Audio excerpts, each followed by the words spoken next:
What's up, Thrashers, and welcome back once again to the Thrash Maniac 99 YouTube channel. And I am back with yet another album review, and for this one, I know this came out digitally last month, but the physical versions didn't come out until this weekend, and I've heard a lot of buzz about this album, and I felt it was appropriate considering last weekend we talked about another band featuring at least one of the members. I am talking about the debut full-length offering from Exxul, Sealed into None. This came out digitally back in January, but it physically came out on February 20th on Production TSO Records, which I've never heard of. But anyways, like I said, debut full-length overall. This is I guess you could call this a supergroup from Quebec, and this features current and former members of bands like Theolist, First Fragment, Beyond Creation, Void Ceremony, Worm, amongst many others. But the main guy behind this band is none other than Phil TOUGAS, which I just talked about him last week when talking about the incredible Worm Necropalace album. And here we are 2 weeks in a row talking about Phil TOUGAS. So I figured why not, since I heard a lot of buzz about this album and I got curious, especially after seeing my boys from Thralls of Metal talk about this. So I thought, okay, since it did come out digitally last month, but the physical versions come out this weekend, I thought this could be a bonus review for you guys, even though this is coming out the day after the Exhumed review that I'll be doing. So there you have it with that. But anyways, to describe this band and this album, I seen it described on the Metal Archives as like epic doom slash heavy slash power metal. I do get all that, but I would also argue progressive metal too. Like, honestly, the best way to describe it is epic progressive doom metal. That just happens to have sprinklings of classic heavy metal and power metal here and there. And, well, for this album, Phil TOUGAS produced, but it was mixed by Andrew Lee from Rip to Shreds, which, that's an interesting duo for production. Two of the best modern death metal, or even modern metal in general, guitarists and songwriters in Phil TOUGAS and Andrew Lee. So, to talk about this album, well, kicking things off with the intro track Bells of the Exxul, it's largely a 2.5 minute ambient track that's got like horror keys, which there are keyboards all over this album, but the keyboards, when they pop up on the other tracks, they're used more, and I always use this a lot when talking about when keyboards come into metal albums. They act more as an embellishment rather than the star of the show. Whereas with the Worm album last week, I felt like the keys were equal in terms of stardom to the guitars and such. Here, the keyboards definitely feel a little bit more in the background, just to kind of add some of that like darker, spooky atmosphere. And then it leads perfectly into Blighted Deity, which is a 12-minute track that, or actually 10-minute track, that just perfectly encapsulates what you're going to be getting on this album. Like Black Sabbath, Candlemass type doom riffs that just feel dark and murky. And with the production and the mix, it definitely feels like this could have been something plucked out of like 1985, 1986, somewhere in that time frame. And I gotta say, like, the musicianship amongst everyone, not just Phil, but everyone else in the band, are just performing at Mach 10 when it comes to their abilities. Even though largely this album sticks to very much that like doom metal riffing style and rhythm style, but done in a progressive sensibility. Here, this song really kind of packs a lot. Like, unbelievable drumming. For a Doom album, there's some awesome turnovers and, like, perhaps even occasional tribal grooves to just kind of add some extra flavor to this doomy recipe. But, of course, guitar work-wise, it's Phil TOUGAS. You know what you're gonna get when you get him on any album. Phenomenal guitar work, whether it be in the lead sections or the riffs. Like, he is an all-around masterful guitarist who's only just a few years older than me. So, there you have it with that. But I love how this song, like, you get great harmonies, it lumbers along, builds up nicely, And then the vocals. The vocals on this album are some of the most wild vocals I have heard in quite some time. Like this guy, I guess his stage name is Spectre, I think. I'd have to go back through the notes, but his vocals kind of feel like a hybrid of Rob Halford, Warrell Dane, Messiah Marcolin, and I would even throw in Jeff Tate.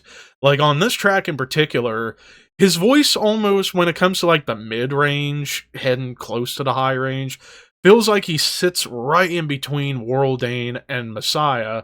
But then when he gets into the more tuneful side on this track, it brings out a little bit of the Jeff Tate vibe. But after it gets really doomy, it gets into this like classic heavy metal, prog metal, power metal gallop, very akin to Fate's Warning around Awaken the Guardian in particular. Like I definitely hear a ton of Fate's Warning, like the John Arch era Fate's Warning stuff all throughout this album. But then there are points on this track, and even a couple moments on the album, it almost borders on thrash metal because the riffs get a little bit more up tempo. Same with the drums; it almost reaches like early thrash metal vibes. But I love with how this song comes to an end, it brings back like the horror keys from the opening track, and it leads perfectly into Walls of Endless Darkness, which is led in by a heavy riff with a dark build. Dare I say, like, this opening build up feels like this could have been plucked out of a Doom game, like Doom Eternal and whatnot. Like, if you guys are familiar with the Doom video games, this almost feels like it could have been like a metalized version of that. But you even get some like dissonant melodic tags to kind of just, again, add a little bit more zing to the song. And then it goes into, of course, great leads on top of a nice groove. There's a little bit of chug going on, like a big doom chug. And also, I gotta mention the bass work across the board on this album is awesome. Like, great bass lines on this track, and it transitions very well. You even get some, like, classic Iron Maiden gallops going on, which feels like we're just riding in the battle against the forces of evil and just vanquish the evil from the planet. And then Labyrinthy Fate. I believe that's how you say that. I'll just say Labyrinth Fate. I almost wanted to say Fate with a TH. Labyrinth Fate. There I go. Heavy chugging grooves on top with, again, like dissonant melodic tags. But the rest of the song definitely feels like 80s Queensryche. Like, particularly, I want to say, like, the first album and even the debut self-titled EP. Like, it has a little bit more of that, like, you almost US power metal, classic metal sensibility of early Queensryche, but with the prog attached. But it still retains its doomy nature, but the dynamics and the transitions across the entire album were just unreal. And then the closer, The Screaming Tower, 14 minutes of just musical heavy metal mastery. Like, there's cool like wave ambience, and then the bass comes in. Then you get like the lower register vocals, which definitely I think harkens back to like a Warrell Dane or a Jeff Tate, no doubt about it. And there's even like Hammond organs going on to kind of give it a much more darker, sinister vibe. And then throughout the most of the song, it retains a dark, doomy, sinister nature. Just the writing on this track was amongst some of the best writing I've heard thus far this year. Now, one other element of this album I haven't talked about, and it's mainly in Blighted Deity and the closer to Screaming Tower.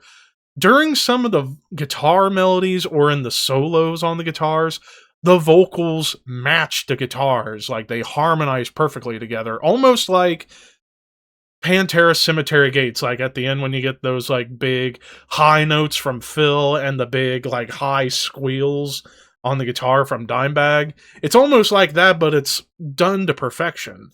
And then you get like a cool bass line to bring back more of that classic heavy metal vibe. And also across the board, you get some awesome gang vocals to kind of add a little bit more oomph to the vocals.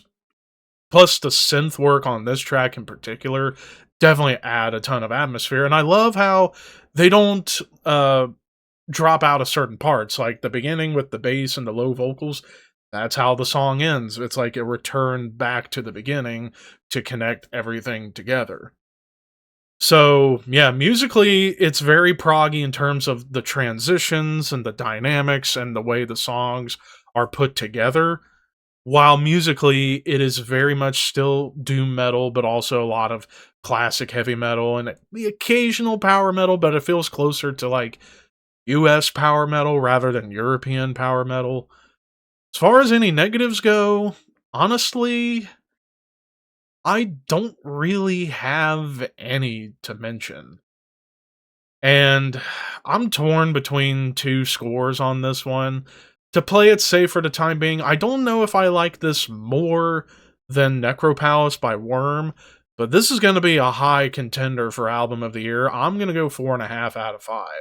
I thought this was a killer debut album. I hope this project continues because holy shit, I was blown away as to like how reminiscent a lot of this was, but doesn't feel like copycat. It just feels like an evolution of something that happened in the 80s, just brought into 2026. So, if you're a fan of, I would say, Black Sabbath, Candlemass, Queensryche, Iron Maiden, Fate's Warning, Nevermore, I would even throw in Sanctuary. There's a lot on here to digest, but if you love those bands, I'd say check this album out. This is killer, killer stuff. But of course, those are just my opinions. What did you guys think? Let me know in the comments below, and don't forget to like, comment, share, subscribe, all that fun stuff. But until next time, thank you for watching, keep your horns high, and your dreams wet.